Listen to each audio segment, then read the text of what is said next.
कल विष्णुदेव साय सरकार का बजट पेश होने वाला है और उससे पहले वित्त मंत्री ओपी चौधरी प्रेस कॉन्फ्रेंस कर रहे हैं।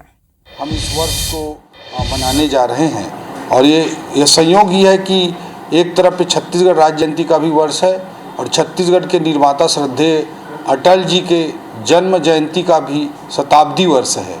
तो इस पड़ाव पर हम निश्चित रूप से छत्तीसगढ़ को आगे के विजन के लिए विकसित छत्तीसगढ़ 2047 तक बनाने की दृष्टि से एक कदम के रूप में कल के हमारी सरकार के दूसरे बजट को प्रस्तुत करेंगे। हालांकि लेकिन कांग्रेस इसे प्रदेश को बर्बाद करने वाली बजट बता रही है। बजट आया ही नहीं है और बजट के बारे में अगर आलोचना कर रहे हैं तो ये बहुत ही दुर्भाग्यजनक है। एक नकारात्मक सोच वाले विपक्ष की मानसिकता को दर्शाता है।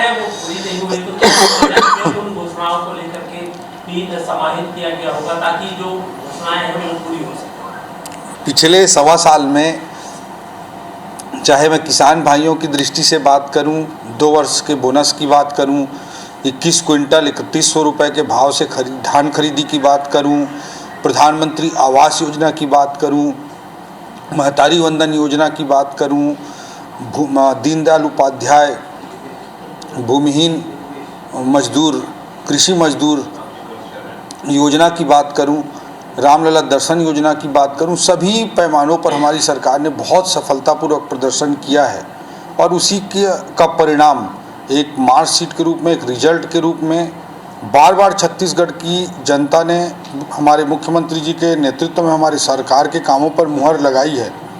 चाहे वो लोकसभा चुनाव के समय रिजल्ट की बात आप करें, चाहे रायपुर में उपचुनाव हुआ उसमें एक बड़े विक्ट्री मार्जिन के साथ जनता जनार्दन के आशीर्वाद की मैं बात करूं, या भी स्थानीय चुनावों में चाहे वो ग्रामीण क्षेत्र के पंचायत चुनाव की बात हो या शहरी क्षेत्र के नगर निगमों, नगर पालिकाओं, नगर पंचायतों की बात हो, सब जगह हमारी सरकार को बार बार छत्तीसगढ़ की जनता ने अपना आशीर्वाद प्रदान करके ये साबित किया है कि हमारी सरकार के काम से छत्तीसगढ़ की जनता संतुष्ट है, खुश है और इसलिए बार बार हमको आशीर्वाद दे रही है।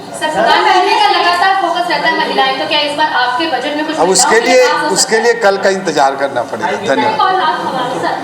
छत्तीसगढ़ में जैसे आप कर्ज पहले से चढ़ा हुआ है, तो क्या इस बार चलिए अब कल उस पर चलते हैं।